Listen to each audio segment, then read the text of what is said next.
ರಾಜ್ಯದಲ್ಲಿ ಪಾಲಿಟೆಕ್ನಿಕ್ ಕಾಲೇಜುಗಳನ್ನು ಅಗತ್ಯವಿರುವ ಕಡೆ ಪ್ರಾರಂಭಿಸುವ ಸಂಬಂಧ ಸಮಿತಿ ರಚಿಸಲಾಗಿದೆ ಎಂದು ಉನ್ನತ ಶಿಕ್ಷಣ ಸಚಿವ ಡಾ ಎಂಸಿ ಸುಧಾಕರ್ ವಿಧಾನ ಪರಿಷತ್ನಲ್ಲಿಂದು ತಿಳಿಸಿದ್ದಾರೆ.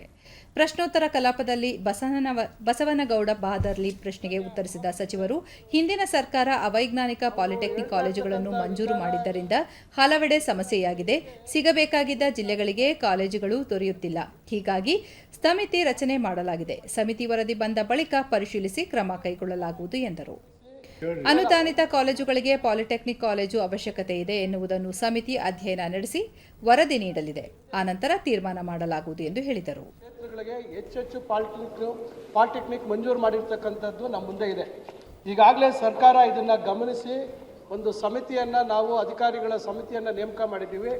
ಎಲ್ಲೆಲ್ಲಿ ಅವಶ್ಯಕತೆ ಇದೆ ಅದನ್ನು ಯಾವ ರೀತಿ ಅಂತರ ಡಿಸ್ಟೆನ್ಸ್ ಏನಿದೆ, ಅಲ್ಲಿ ಬೇರೆ ಅನುದಾನಿತ ಪಾಲಿಟೆಕ್ನಿಕ್ ಇದೆಯಾ ಇಲ್ವಾ, ಇವೆಲ್ಲವನ್ನು ಪರಿಶೀಲನೆ ಮಾಡಿ ವರದಿ ಕೊಟ್ಟ ನಂತರ ಯಾವ ರೀತಿ ಕ್ರಮ ತಗೋಬೇಕು ಅಂತಕ್ಕಂಥದ್ದನ್ನು ಮುಂದೆ ತೀರ್ಮಾನ ಮಾಡ್ತೀವಿ.